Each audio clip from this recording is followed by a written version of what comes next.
Kapag po ba yung bata po, hindi po agad nakapagsalita, ibig sabihin po ba may autism po siya? Paano po ba malalaman na, malalaman natin na sa ganitong stage, opo, ay may autism po?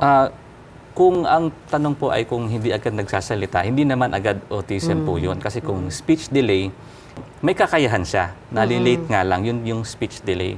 Sa autism po kasi, wala talaga silang kapasidad na mag-develop ng communication at mag-establish at matuto.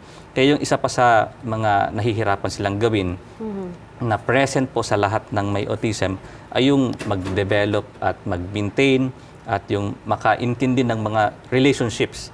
For example, yung pagkakaroon ng kaibigan, sa kanila po ay hindi nila naiintindihan yung konsepto na yon. Maging yung relationship po ng parent sa kanang child, yung sa relationship nila sa tatay nila, sa nanay nila, hindi rin nila fully naiintindihan kung ano yon at anong meron doon sa relationship na iyon. Sa anong edad po napapansin kapag gano'n? May mga developmental stages po kasi, usually yung 9 months, 20 months. Sa mga ganong stage, may tinitingnan yung mga expert na dapat nagagawa. Okay. Ngayon, hindi naman agad-agad na kapag hindi niya nagawa yung mga dapat na makita sa isang bata. Delay lang po. Hindi naman agad autism yon. Siguro po obserbahan. Maaring delay, opo. Ika-categorize po sa ganoon.